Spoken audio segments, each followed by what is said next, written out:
জয় জগন্নাথ। জগন্নাথ দেবের নাম নিয়ে শুরু করছি আজকের এই ভিডিওটা। আমি এই মুহূর্তে রয়েছি দীঘার রেলওয়ে স্টেশনে কিছুটা দূরে, এবং দীঘার যে রেলওয়ে স্টেশন সেই রেলওয়ে স্টেশনের পাশেই কিন্তু ধীরে ধীরে সেজে উঠছে বাংলার দ্বিতীয় জগন্নাথ মন্দির। চেষ্টা করব এই ভিডিওর মধ্যে দিয়ে আপনাদের সেই মন্দিরটিকে দর্শন করানো। কাজ কিন্তু কোথাও যেন শেষ মুহূর্তে, এবং একটা গুঞ্জন রয়েছে এবছরই কিন্তু হয়তো রথযাত্রাতে শুভ উদ্বোধন হতে পারে এই মন্দিরে। তবে যেটা মনে করা হচ্ছে মন্দির উদ্বোধনের পরও কিন্তু 3 থেকে 4 মাস প্রায় কাজ কমপ্লিট হতে সময় লাগবে। এবং তার আগে যদি দেখাই তোমাদের, ঠিক মন্দিরটা কিন্তু পুরোপুরিভাবেই বলা যায় কমপ্লিটের দিকে এগোচ্ছে ধীরে ধীরে। একদিকে হচ্ছে মূল মন্দিরের কাজ, আর এই যে গেট এখান থেকে কিন্তু এখন কোনো রকম ভাবে অ্যালাউ নেই পর্যটকদের। মন্দিরের মূল গেট যেটা সেটা রয়েছে এখানেও কাজ চলছে। তো বিশাল বড় একটি মন্দিরের মূল গেট তৈরি করা হয়েছে। এই গেট থেকেই কিন্তু সাধারণত দর্শনার্থীদেরকে ভিতরে যেতে হবে। তো অসাধারণ কারুকার্যের মধ্যে দিয়ে সাজিয়ে তোলা হয়েছে পুরো এই মন্দিরের মূল গেটটি। শিল্পীদের হাত ধরে ধীরে ধীরে গড়ে উঠেছে মন্দিরের মূল গেটটি। নজর কাড়া ডিজাইনের মধ্যে দিয়ে সাজিয়ে তোলা হয়েছে গোটা গেটটিকে, যা আপনার হৃদয় স্পর্শ করতে বাধ্য। আমি এখন রয়েছি মূল মন্দিরের যে মেইন গেট সেই গেটের কাছে, এবং এই গেটের যদি একটু কারুকার্য তোমাদেরকে দেখাই, পুরো গেটকে কিন্তু সাজিয়ে তোলা হয়েছে বিভিন্ন ডিজাইনের মধ্যে দিয়ে, এবং নজর কাড়া ডিজাইন দিয়ে কিন্তু উপরের অংশটাকেও সাজানো হয়েছে। এবং এটি হতে চলেছে কিন্তু মূল গেট। এখান থেকে প্রবেশ করতে হবে দর্শনার্থীদের।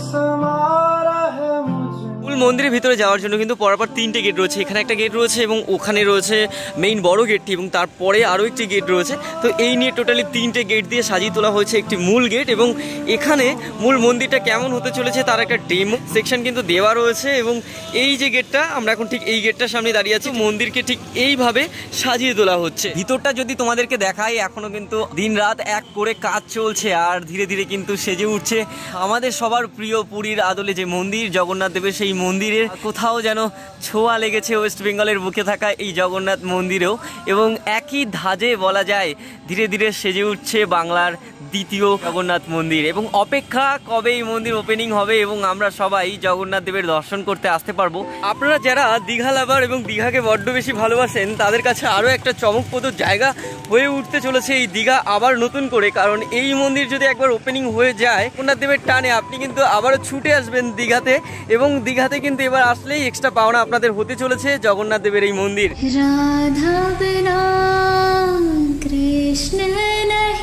মেইন রাস্তাটা ছিল ওইখানে, এবং একটু ঘুরে আসলে পেছন দিকে পড়ে এই রাস্তাটা। আর এখান থেকে আপাতত যদি যারা মন্দির দর্শন করতে চাইছো, তারা কিন্তু একেবারে ভালোভাবে দর্শন করতে পারো, এবং অসাধারণ লাগছে এখান থেকে মন্দিরটা দেখতে। আমার পেছনে ঠিক রয়েছে উড়িষ্যার জগন্নাথ দেবের D2 ওয়েস্ট বেঙ্গলের বুকে আরও একটি মন্দির। ধীরে ধীরে কিন্তু এভাবেই সেজে উঠছে মূল মন্দিরটা, এবং অপেক্ষা বাঙালিদের হৃদয় ছোঁয়া। মন্দিরের সামনের গেটটিও তৈরি হয়ে গেছে, এবং সেকেন্ড পার্ট যেটা সেটাও কিন্তু হয়ে গেছে, এবং থার্ড পার্ট। এবং পেছনে সব থেকে বড় মন্দিরে এখনো উপরের অংশটা কাজ চলছে। এই মন্দির দর্শন করতে আপনারা আসলে কিন্তু এখনই দেখতে পাবেন এখানে তিনটি রথ রয়েছে, বলরাম, সুভদ্রা এবং জগন্নাথ দেবের। 1, 2, 3টে, এবং বলা যায় কিন্তু পুরোপুরিভাবে এই রথগুলোকে তৈরি করা হয়েছে, এবং তার সাথে সাথে কিন্তু রথের চাকাও গড়াতে চলেছে জগন্নাথ দেবের মন্দিরে। দীঘার এই মন্দির কোথাও সাজে সাজে রমে সেজে উঠছে। একদিকে মন্দির তৈরি করা হচ্ছে, এবং সঙ্গে সঙ্গে এই রথযাত্রায় কিন্তু রথযাত্রাও পালন হতে চলেছে। এবং সেই কথা মাথা রেখে কিন্তু 3টি রথকে তারা অলরেডি তৈরি করে ফেলেছেন। এবং সেই রথ কিন্তু আপনারা যদি মন্দির এখনই দর্শন করতে আসেন, তাহলে তাও কিন্তু আপনাদের দর্শন হয়ে যেতে পারে। আমরা এখন রয়েছি মূল মন্দিরের পেছনের অংশে। এখান থেকে যদি আপনাদেরকে দেখানোর চেষ্টা করি, তাহলে কিন্তু পুরোদমে যে কাজ চলছে তা কিন্তু কোথাও চোখে পড়তে চলেছে আপনাদের। এবং ধীরে ধীরে কিন্তু সেজে উঠছে পুরো এই মূল মন্দির, এবং অসাধারণ লাগছে প্রতিটা সাইড থেকে মূল মন্দিরকে দেখতে। এবং অপেক্ষা এই মন্দির ওপেনিংয়ের এবং আপনাদের দর্শনের। তবে তার আগে এখন যদি আপনারা আসেন, তাহলে কিন্তু এই মন্দির ধীরে ধীরে গড়ে ওঠার মুহূর্তের সাক্ষী হতে চলেছেন। এবং এভাবেই কিন্তু মন্দিরের চারপাশ একবার ঘুরে নিতে পারেন, এবং এই মন্দির সেজে উঠছে সেই দৃশ্য কিন্তু আপনারা উপভোগ করতে পারেন। এই হচ্ছে দীঘা রেলওয়ে স্টেশন, এবং অপর দিকে যদি আপনাদেরকে দেখাই, তাহলে এই হচ্ছে জগন্নাথ দেবের মন্দির। আর সমুদ্রের সৈকত থেকেও কিন্তু মন্দিরের কিছুটা অংশ চোখে পড়ে। দীঘা রেলওয়ে স্টেশন থেকে জগন্নাথ দেবের এই মন্দিরের দূরত্ব খুবই কম। যারা ট্রেনে করে আসছেন, আমি বলবো একবার ট্রেন থেকে স্টেশনে নামার পর আপনারা অবশ্যই কিন্তু যাওয়ার পথে মন্দিরটিকে একবার দর্শন করে যান, এবং আপনাদের মন কাটতে বাধ্য, এটা বলাই যায়।